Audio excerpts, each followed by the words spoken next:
செய்திச் சுருக்கம். மஹிந்த ராஜபக்ஷவின் இரண்டாவது புதல்வர் யோஷித ராஜபக்ஷ குற்றப்புலனாய்வு திணைக்களத்திற்கு அழைப்பு. பாதுகாப்பு படைகளின் பிரதானி ஜெனரல் சவேந்திர சில்வா இம்மாதம் 31ஆம் திகதியுடன் ஓய்வு பெறுகின்றார்.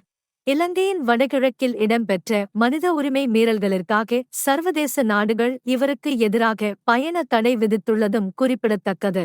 ஜனாதிபதி தேர்தல் செலவீனங்களை சமர்ப்பிக்காத வேட்பாளர்கள் 3 எதிராக விசாரணை முன்னெடுப்பு.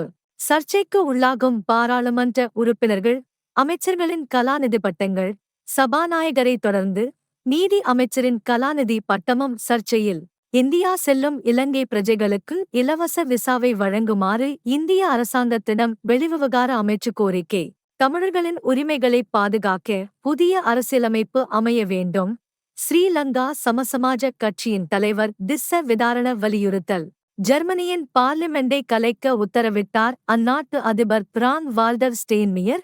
அடுத்த ஆண்டு பிப்ரவரியில் புதிய தேர்தல் நடக்கவுள்ளதாகவும் அறிவித்தார். அமெரிக்காவின் டாட் ஏவுகணைகளை ஹவுதிகளிற்கு எதிராக முதலாக பயன்படுத்தியது இஸ்ரேல்.